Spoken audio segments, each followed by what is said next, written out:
Hello, doing video requests. What fun. Okay, so this one comes from Kranti Nebwani. So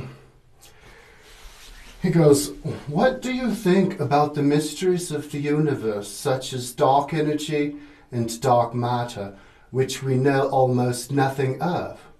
Does it intrigue you? Yeah, I'm really into it. I dig dark matter and light matter. So what is dark? What do I know about dark matter? Um, so light matter is the matter that you can see when it's illuminated by light. So that would be the stars and the planets and stuff. And but then there's the density. So it's like anybody's guess who it is, what it is. The reason that we know that dark matter exists is because when we look at the formation of the galaxies, you can see that they're spinning around in those little arms that come out, and they're all spinning around together. The arms are fixed together, and if you were to just if that were to gravitationally match up with what you can see, which it doesn't, because I think only like 5% is visible, and then the 95% is dark. When you study what kind of gravity you would need to have the galaxies fixed like that, because if the only matter that existed was the matter that we saw in terms of the weight, then everything would coalesce together and create like planets and stars, and it would all like shrivel up basically. It'd all like spiral out of control. The fact that it's staying there, it's kind of like if you were to throw a bunch of little confetti papers inside of oil, clear oil, and stir the oil around with the water, and then you see all the confetti being carried around by the water. But if the confetti was there itself, it would just flutter and crash into each other and fall down. So there's something holding it in place. My opinion, well, what I know, what seems clear to me of what it is that it's the higher dimensions. Don't they say that when you die, you lose 7 grams of weight? Like your body weighs 7 grams less right after you die.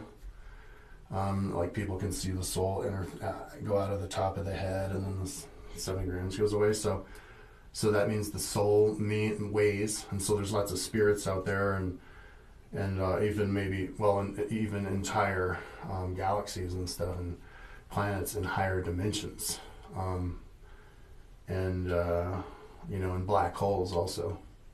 Maybe it could be just a bunch of black holes. So that's what dark matter is. Space physics is really interesting. I want to watch more of the Netflix videos about the solar system. One interesting thing about the solar system, which I think is really freaking interesting, is a few interesting things about our solar system, since we're working on this, is that the moon always faces us on one side. I think that's interesting. You think that it's been around. It's the only thing that doesn't. I think everything else spins around. Another interesting thing is the moon of Mars is very close to Mars. Like if you were to see it, it'd be huge, and it's only 10 miles across, but it's not even around. It's like an asteroid, and there's this spire on it. If you click Phobos moon, and you see the photo on Wikipedia of it, you click you bring the photo up, you can see it right there. It stands out like a sore thumb, pretty much right in the middle of the picture, just next to the crater, the big crater in the front. So, but yeah, it's only like 4 diameters of the moon away. So if this is the moon, it's like literally like right there. So it's a great, if we were Martians, we would have an amazing place. It would be easy as pie for us to travel around the solar system, because we have that little thing as a moon base, as a base.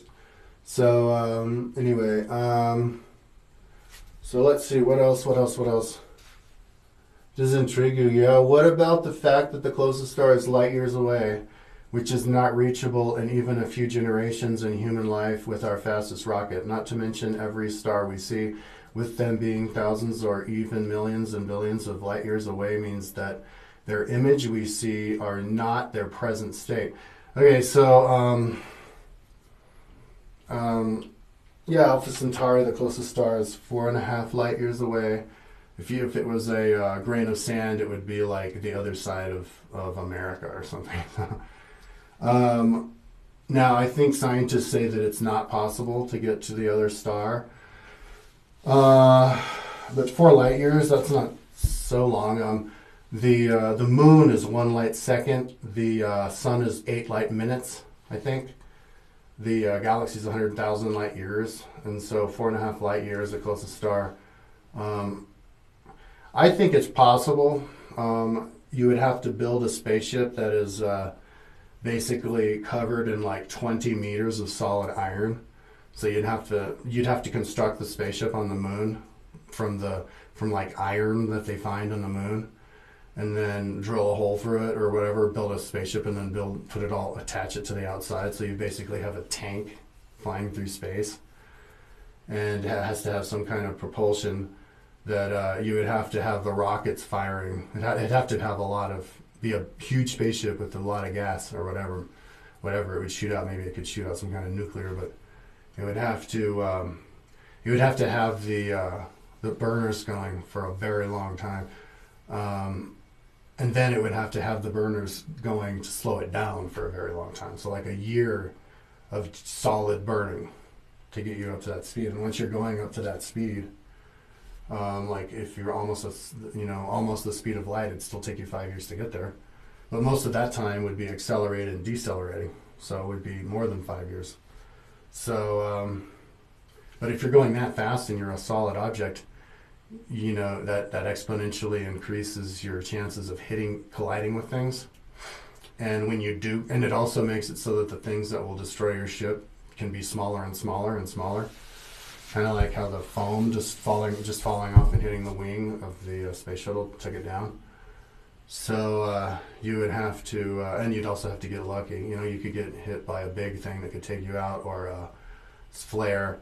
So yeah. But once you did it, it would be an interesting little experiment to do, and then fly back. Like if you have the same civilization on 2 different stars, and they communicate with each other, and they fly back and forth through higher technology, and they wanted to actually physically fly from one star to the next just for the fun of it. Yeah, they could do it. It would be like similar to like canoeing across the Atlantic Ocean.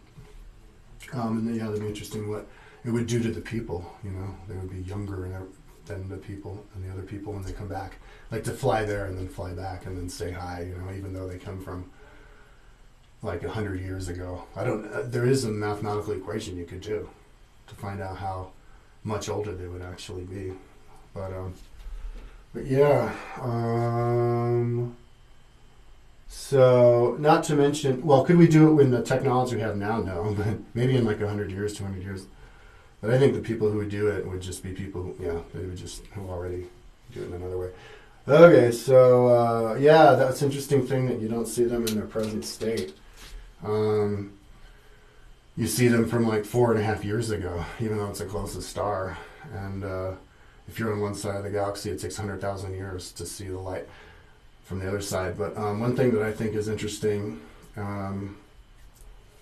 just lost my train of thought. One thing that would be cool, that I think, why wouldn't it be possible, is to make telescopes that are so good that they can see other stars and planets and other stars, not just the outline image of it, but the actual image, just like with the same resolution as when you're looking at reading a number off a golf ball from a satellite. They're just that good. Maybe the lens is that big, or somehow they figured out how to capture the photons in such a way, and you can actually take photos, and then people could take photos of their own civilization. All you do is warp drive to a star that's 2,000 years away, 2,000 light years away. Turn on your little giant thing, photo capturer, and you can watch the crucifixion of Jesus and the gladiators fighting in the Colosseum and all that kind of cool stuff. Although I think it would be interesting to do, but maybe it would be easier to just try and travel and watch them. Okay. So, yeah, in their present state, because we see light going into our eyes, if something in 1,000 light years away, for example, it is 1,000 years old, and our picture is seen under the telescope and look at 1,000 years from the light to reach Earth, and in our eyes telescope camera. Yep. A star or even entire galaxies we see far away may even have completely died in the present, but what are seeing are the light emitted millions of years ago, and that image arrived on Earth. Yeah, wouldn't that be amazing to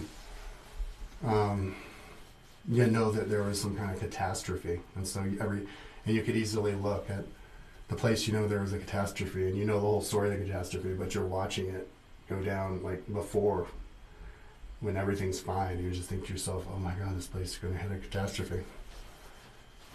Even more astounding is if we want to find aliens or images or scan possible livable stars, etc., we don't actually see the present image of that solar location as explained above. It takes time for the light to reach us. Yeah. So anyways, I guess that's what I say. Or I'll read what you said. Meanwhile, a civilized planet or even star with a scenery-based harness by advanced energy, but we don't actually see it in the present. Light emitted to show these things hasn't reached us yet. To give an example that is more clear and really insane, is imagine an alien species from 1,000,000 light years away looking at Earth now. No matter how good their technology, they will not be able to see humans. No cars, cities, nothing. As they are seeing the Earth as it were 1,000,000 years ago, and they have no idea that there are aliens. For them, we are aliens, or even life here. Yes. Amazing. Okay, thank you for the request. Okay, peace out.